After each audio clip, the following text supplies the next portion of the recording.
Ravi de vous retrouver au cours de cette édition d'information. Mesdames et messieurs, bonsoir à tous et bienvenue. À la une de l'actualité, le président de l'UFDG déplore le non-respect des engagements pris par la junte militaire au pouvoir. À sa tête, le colonel Mamadi Doumbouya. Cellou Dalein Diallo l'a fait savoir dans l'émission Refait au monde du groupe Joma Media, réalisée depuis Dakar. Vous aurez sa réaction dans un instant. Et après le passage du coordinateur du FNDC le mardi au sein du groupe Joma Media, l'ANAD était également ce jeudi au sein de nos locaux. Objectif, apporter son soutien aux médias suite au brouillage des fréquences de la radio et retrait de la télé dans les bouquets Canal+ et Star Times, un acte qui touche les responsables du dit média. Nous parlerons également ce soir des tablettes coraniques. Cet outil d'apprentissage tend de nos jours à disparaître au profit de la technologie, une situation que dénoncent certains citoyens de la capitale. Plus de détails dans ce journal. Voilà pour les titres. Une fois encore, bienvenue. Cellou Dalein Diallo, depuis son exil douloureux au Sénégal, regrette d'avoir applaudi l'arrivée de la junte militaire au pouvoir. À sa tête, le colonel Mamadi Doumbouya le 5 septembre 2021. L'espoir du président de l'Union des forces démocratiques de Guinée, UFDG, s'est fondu à cause de multiples dérives notifiées dans la gestion des affaires au sein du gouvernement. L'ancien Premier ministre, sous l'ère général Lansana Conté, a exprimé sa déception dans l'émission On refait le monde du groupe Joma Media, réalisée depuis Dakar. Suivi. Donc on a pensé qu'on rentrait dans une nouvelle ère où la justice allait dire le droit, rien que le droit et tout le droit. Le colonel Doumbouya s'était engagé à mettre fin au piétinement des droits et libertés des citoyens. Le combat que moi je mène en tant que démocrate convaincu à la tête de l'UFDG, c'est pour l'exercice par tous les citoyens de ces droits et libertés. Lorsque quelqu'un prend le pouvoir, même par les armes, il s'engage à mettre fin au piétinement des droits et libertés des citoyens. Il s'engage à mettre fin à l'instrumentalisation de la justice. J'ai applaudi et je l'ai soutenu. Par mes maigres moyens, j'ai reconnu. Il n'aura ni amis, ni parents et que sa main ne tremblera pas. Qu'est-ce qui en est aujourd'hui? Vous voyez les acquisitions de domaines. Vous voyez des buildings sortir de terre par l'élite dirigeante. Des marchés de gré à gré, peut-être 80%, dit-on, des contrats publics sont conclus de gré à gré avec des amis ou des parents. Lorsqu'on lutte contre la corruption, on veille d'abord à ce que le code des marchés, qui est une loi organique, soit respecté. Un signe visible de la mauvaise gouvernance. On ne peut pas prétendre lutter contre la corruption et laisser prospérer les marchés de gré à gré, compte tenu de tous les inconvénients que ça comporte. C'est d'abord la qualité de la prestation, parce que déjà, lorsque vous faites un cahier de charge, vous décrivez la personne, l'entreprise et son expérience. Vous avez besoin d'une expérience donnée. Vous avez besoin de vous assurer que l'entreprise qui compétit a les compétences pour réaliser le travail. Et maintenant, vous regarderez les prix et toutes les garanties qu'elle peut présenter. Vous choisissez la meilleure. Je vous le disais à l'entame de cette édition d'information, depuis le retrait de Joma Media des bouquets Canal+ et Star Times, le média continue de recevoir le soutien des acteurs politiques et de la société civile. La chaîne de solidarité s'est étendue jusqu'au niveau de l'ANAD, l'Alliance nationale pour l'alternance et la démocratie, qui était ce jeudi dans nos locaux. La délégation conduite par Dr Edouard Zoutomou Pogoumou est venue apporter elle aussi son soutien de sa coalition politique à Joma Media. Le point avec Lunseni Kondé et Bintakorka Diallo. L'ANAD emboîte le pas au PADES, modèle et puis très récemment au FNDC de Founike Mengue. Les responsables de cette coalition dirigée par Cellou Dalein Diallo sont venus exprimer leur solidarité à Joma Media, aujourd'hui la cible des autorités de la transition. Si on ne peut pas s'exprimer dans une société où on cherche la démocratie, ça veut dire que c'est une mort progressive que les autorités sont en train de programmer. Après les médias, ce sera certainement le tour des partis politiques. C'est la raison pour laquelle nous sommes venus dire à Joma que nous sommes à leur côté et que nous n'allons pas justement les laisser seuls dans ce combat. Nous allons combattre ensemble parce qu'en aucun cas, à l'ANAD, nous n'allons accepter que nos droits soient piétinés. Cet autre soutien de ces acteurs politiques de l'ANAD réjouit les responsables de Joma Media, plus que jamais déterminés à rester toujours proches de l'auditoire de la Maison-Blanche des médias en Guinée. C'est pendant les périodes difficiles qu'on reconnaît les vrais amis. Tout le monde sait que la presse joue un grand rôle dans l'élan de démocratisation d'un pays. Donc aujourd'hui, si ces médias sont menacés et que nous voyons cet élan de solidarité, nous pouvons affirmer sans risque de nous tromper que ce qui a commencé, ce qui est en train d'être fait, ne réussira pas. Parce qu'avec tous ces soutiens aujourd'hui de gauche à droite, ces soutiens vont nous permettre de sortir victorieux de cette injustice qui est en train de s'abattre sur les grands médias privés du pays. Donc encore une fois, merci aux membres de l'ANAD, merci à ceux qui sont passés avant eux.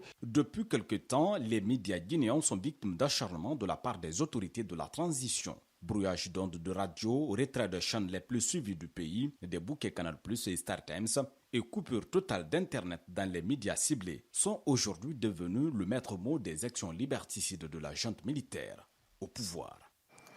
Restons toujours avec cette actualité liée au retrait de certains médias guinéens des bouquets Canal+ et Star Times.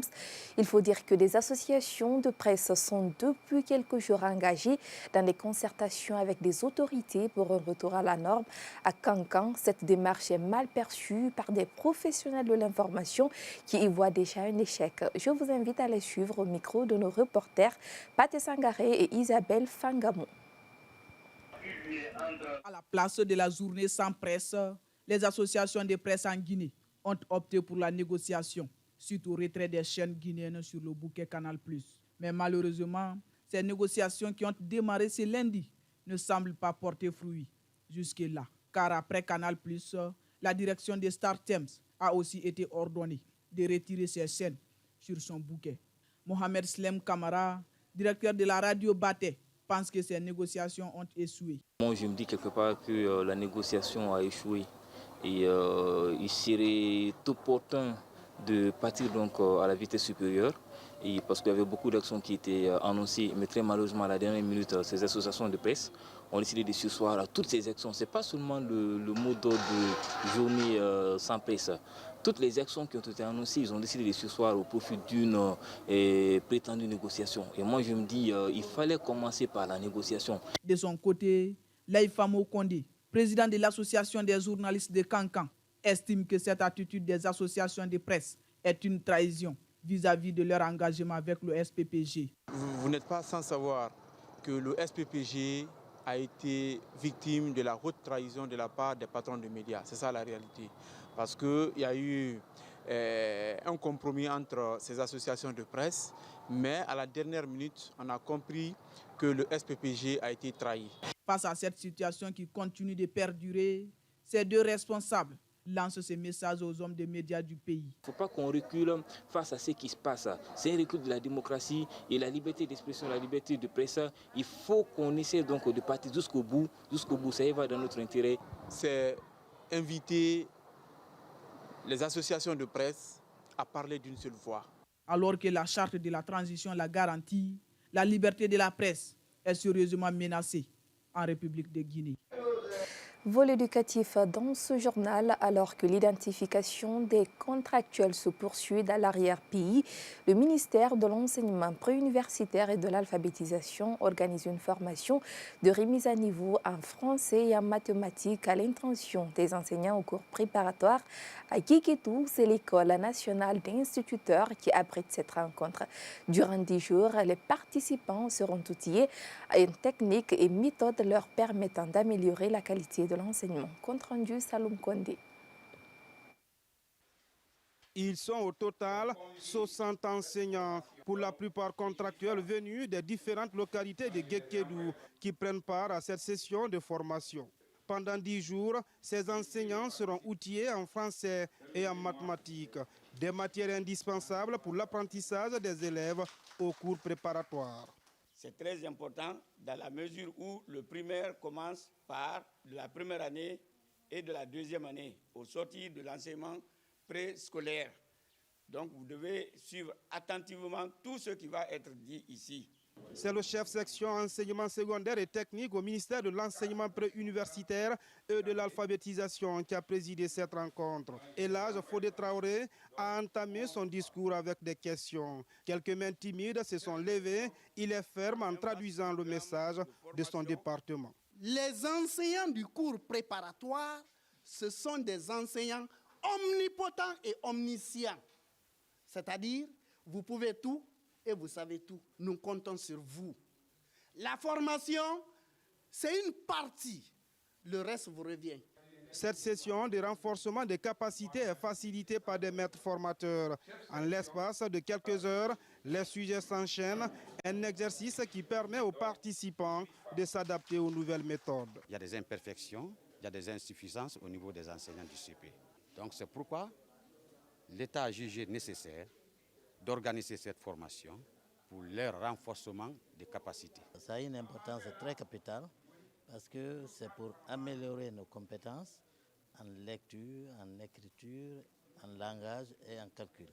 Au terme de la formation, les enseignants ciblés devront restituer les acquis dans leur établissement. Néanmoins, le manque de qualification professionnelle est toujours d'actualité dans les écoles élémentaires, d'autant plus que la plupart des classes au primaire sont tenues par les enseignants contractuels.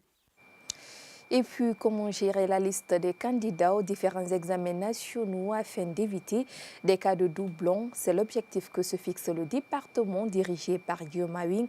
Cette année, les inscriptions des candidats au brevet au baccalauréat se font en ligne à travers une plateforme créée à cet effet. À Kissidougou, le processus suit son cours normal. Cependant, quelques difficultés sont signalées dans certains établissements de la ville. Nos reporters Abou Milimono et Galil Traoré nous en disent plus. De la manuscrite, l'inscription des candidats au brevet et au bac passe désormais au numérique. À Kissidougou, cette innovation du ministère de l'enseignement préuniversitaire et de l'alphabétisation est appréciée par les cadres de certains établissements. Parce que ça permet de maîtriser l'effectif des candidats sur le plan national, dans la mesure où aucun candidat ne peut être inscrit doublement. Ce n'est pas possible. Lorsque vous tentez d'inscrire un candidat en ligne qui est déjà inscrit dans une autre préfecture, la machine rejette en vous donnant la précision. Avec cette nouvelle méthode, certains responsables d'établissements sont confrontés à quelques difficultés. C'est le cas au lycée Ibrahim Ba. Comme c'est une première expérience, et souvent on rencontre quelques difficultés parce que l'outil n'est pas beaucoup maîtrisé. Et une fois, par exemple, quand tu inscris un élève, la machine te demande valider l'inscription, tu valides. Mais parfois, tu te rends compte que c'était une erreur. C'était un élève de sciences mathématiques tu t'es trompé pour l'écrire en sciences expérimentales. On n'a pas le moyen de supprimer et rectifier. Très confiant, le DPE rassure ses lieutenants en ces termes. Pour le moment, il n'y a pas de péril à la demeure. Nous sommes convaincus que c'est une innovation. Et cette innovation n'ira pas sans doute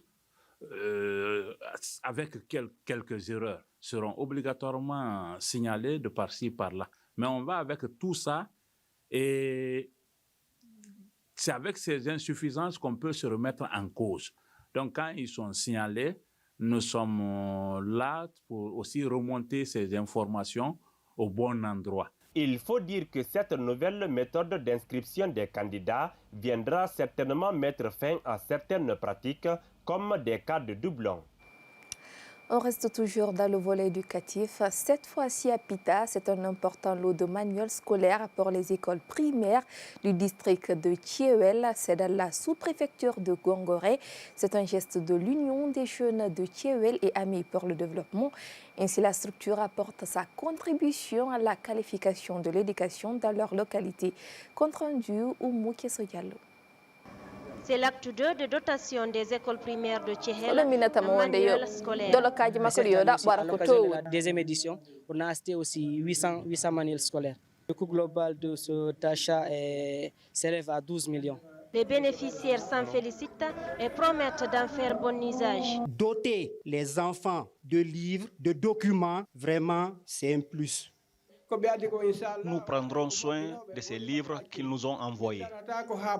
Les documents sont destinés donc à 4 écoles fonctionnelles sur 6. Daru, Tchehelinde, Debewendu et Tchopel. Une école non fonctionnelle, c'est Kolangel Daru. Et une école en construction, c'est Undu. Les 4 écoles fonctionnelles accueillent 672 élèves, dont 344 filles.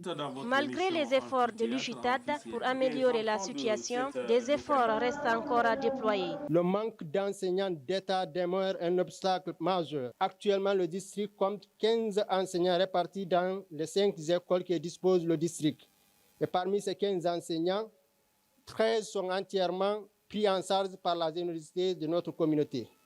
D'un coût mensuel au moins de 16 900 par mois, soit un total de 152 100 000 par an. L'école qui nous a accueillis aujourd'hui est fermée pour des raisons de manque d'enseignants. Nous sollicitons respectueusement votre soutien et votre intervention urgente. Dans la foulée de cet appel pressant lancé, le directeur préfectoral de l'éducation de Pita a pris des engagements. Sachez que vos préoccupations sont les préoccupations du gouvernement du colonel Mamadi Doumbouya. Et puisque nous avons parlé de l'amélioration de la qualité des enseignements apprentissages, cette amélioration passe par des préalables, parmi lesquels la création des conditions décentes d'apprentissage. Dans les perspectives, l'UJTAD ambitionne de doter les écoles en ordinateurs, une façon de permettre la digitalisation des données des différentes écoles du district de Tchehel. Nous nous intéressons à présent aux tablettes coraniques, autrefois prisées dans l'apprentissage du Coran des enfants dans la plupart des pays africains. Cet outil précieux et qui a longtemps servi dans l'enseignement coranique tend à disparaître au profil de la technologie, un fait qui ne passe pas inaperçu aux yeux de certains. Nos reporters Fatoumata Sissé et Elache Sekousibi sont allés à leur rencontre. Je vous invite à suivre leur reportage.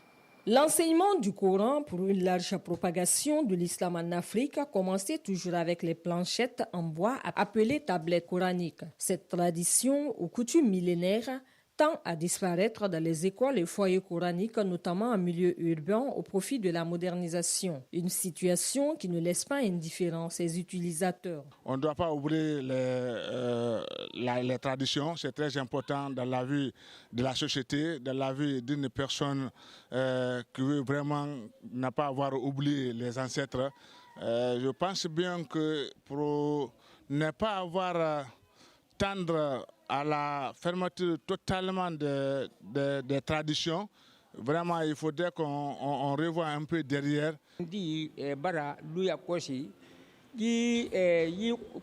On a tendance à oublier nos coutumes et mœurs au profit de la modernisation, alors qu'avant, nos parents utilisaient les planchettes pour mémoriser le Coran. Mais aujourd'hui, on a abandonné tout. Et pourtant, cette méthode nous facilite l'éducation de nos enfants et développe l'islam.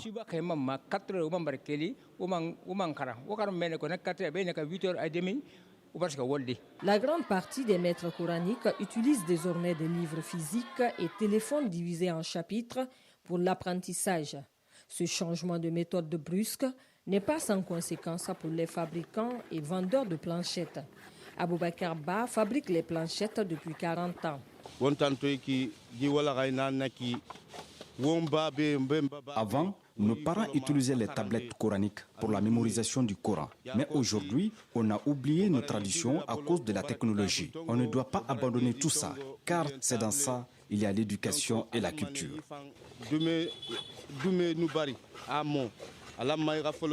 Ce maître coranique enseigne des enfants et des adolescents repartis en plusieurs groupes depuis plusieurs années. Il estime que ses pairs doivent continuer à perpétuer cette tradition. Je dirais que c'est la facilité, la mondialisation qui a poussé les gens parce que là, ça demande pas beaucoup de travail avec les livres. Culturellement, il nous aide à ne pas oublier notre culture. Chaque pays a ses propres cultures. Mais je pense que ça est en train de disparaître. Le prix de ces planchettes varie entre 15, 20 à 30 000 francs guinéens selon la dimension. À part la rareté de la clientèle, ces fabricants ont aussi du mal à se procurer de la matière première, disent-ils. On a du mal à avoir le bois Parfois, il faut aller dans les villages pour en avoir et c'est très cher. Pas de clientèle. De deux, l'État ne nous aide pas. Ce métier, on est né avec. Je demande à la communauté musulmane de ne pas seulement se concentrer à l'étude française. Ces acteurs déplorent l'impact négatif de cet abandon de la tradition au profit de la modernisation et tirent la sonnette d'alarme. On est né avec ça. Cette méthode est la bonne. Les tablettes coraniques ne doivent pas être abandonnées. C'est notre tradition. On doit la maintenir. C'est important. Nos coutumes et mœurs doivent demeurer, car nos parents s'en servaient partout. Reste à savoir, entre la tablette coranique et livres physiques ou les téléphones, lequel des outils facilite l'apprentissage du Coran. Culture à présent, l'équipe organisatrice du Festival du théâtre de Dubreka a procédé ce jeudi à la remise des prix aux écoles qui se sont illustrées lors du festival 10 sur 10 dans les différentes rubriques. Cette phase a eu lieu dans l'enceinte de la Maison des Jeunes de Dubreka, Algassimou Baldé. Tenu du 27 novembre au 3 décembre 2023, le Festival du théâtre et des arts de Dubreka a réuni une dizaine d'écoles de la commune urbaine. Après la performance, c'est au tour des récompenses pour les différents acteurs qui se sont le mieux démarqués. C'est une très belle récompense. Nous sommes très contents et nous remercions infiniment les initiateurs qui ont permis réellement à ces différents établissements de pousser à nos différents élèves de manier la langue française. Quand on a vu réellement les différents élèves manier ce français, ça nous a beaucoup encouragés et ça nous pousse réellement de détecter les talents, les méritants dans le système éducatif. C'est un sentiment de joie, de fierté parce qu'on a fait un bon travail. L'école, à travers la direction d'abord, qui nous a autorisés à participer à cette compétition. Aussi les élèves qui sont donnés corps et âme à travers les répétitions. Vraiment, ça s'est très bien passé. Ils l'ont promis et ils l'ont fait. En lieu place du matériel didactique, comme d'habitude, cette année, la direction exécutive du Festar a offert des enveloppes symboliques aux établissements qui se sont illustrés durant le festival 10 sur 10. Le festival de théâtre de Dubreka, ce n'est pas un festival de divertissement. Nous avons un projet de société qui rentre dans le cadre non seulement de la formation des enfants, mais aussi des étudiants. Et de 2020 jusqu'à là où je vous parle, c'est la 3e édition dans le cadre de 10 sur 10. Au nom de ma direction préfectorale, je conseillerais de ne pas surtout arrêter ces genres d'activités. Ça permet beaucoup d'encourager les élèves et surtout ils vont beaucoup s'impliquer. Place à présent aux préparatifs de la 7e édition qui s'annonce avec plein de nouveautés selon l'administrateur général. Parlons sport à présent. Démarrée en septembre, la phase de groupe de la Ligue des champions s'est terminée hier mercredi. Les 16 équipes qui disputeront les 8e de finale de la plus prestigieuse des compétitions européennes sont désormais connues. On est également fixé sur 8 clubs qui sont reversés en Ligue Europa et les 8 qui sont éliminés de toutes les compétitions européennes. On fait le point avec Mohamed Chérifso.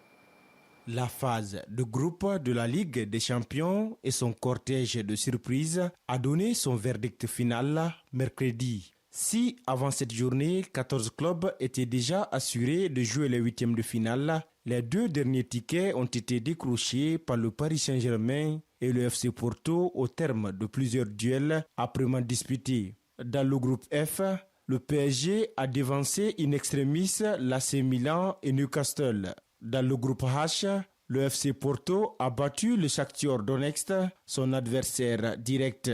Les 16 équipes qualifiées en 8e de finale de la C1 sont le Bayern Munich et le FC Copenhague, respectivement 1er et 2e du groupe A, Arsenal et le PSV Eindhoven dans le groupe B, le Real de Madrid et Naples, respectivement 1er et 2e du groupe C, la Real Sociedad et l'Inter Milan dans le groupe D, l'Atlético de Madrid et la Lazio de Rome du groupe E, Borussia Dortmund et le PSG du groupe F, Manchester City et le RB Leipzig du groupe G, et enfin le FC Barcelone et le FC Porto du groupe H. Les clubs qui ont terminé à la 3e place des 8 poules sont directement reversés en Ligue Europa. Il s'agit entre autres de Galatasaray, Braga, Benfica, Feyenoord de Rotterdam, AC Milan, Young Boys de Berne et le Shakhtar Donetsk. Enfin, parmi les équipes qui ont dessus figurent Manchester United, le FC Séville, l'Union Berlin, le Red Bull Salzbourg, le Celtic Glasgow, Newcastle, l'Étoile Rouge de Belgrade et le Royal Antwerp. Des clubs qui sont éliminés de toutes les compétitions européennes cette saison. Le tirage au sort des 8e de finale aura lieu le lundi 18 décembre prochain à 12h temps universel à Nyon en Suisse. Les vainqueurs de groupe sont têtes de série et seront opposés à des équipes non têtes de série. Pour rappel, aucune équipe ne peut affronter une autre équipe de la même association nationale. Les clubs ne peuvent pas non plus défier des adversaires qu'ils ont rencontrés lors de la phase de groupe. Deuxième de son groupe, le Paris Saint-Germain ne pourra donc pas affronter Dortmund, mais pourrait tomber sur le Bayern Munich, Arsenal, le Real de Madrid, la Real Sociedad, l'Atlético de Madrid, Manchester City ou encore le FC Barcelone. Les 8e de finale se tiendront sur 4 semaines. Les phases allées sont prévues les 13, 14 et 20 et 21 février. Les phases retour les 5 et 6 et 12 et 13 mars 2023.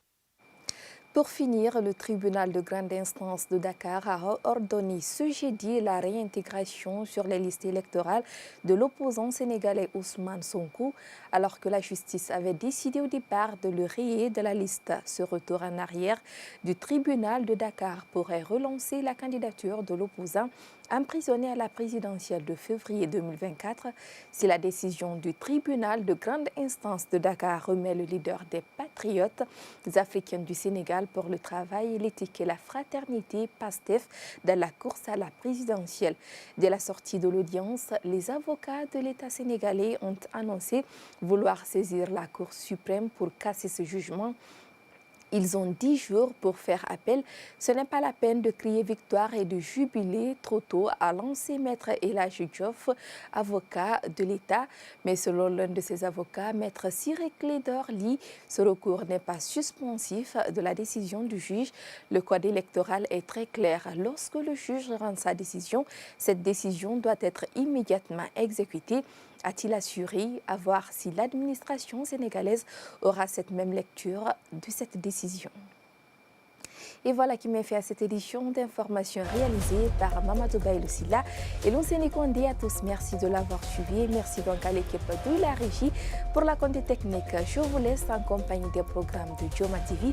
Quant à moi, on se retrouve demain à la même heure pour d'autres infos. Allez, portez-vous bien.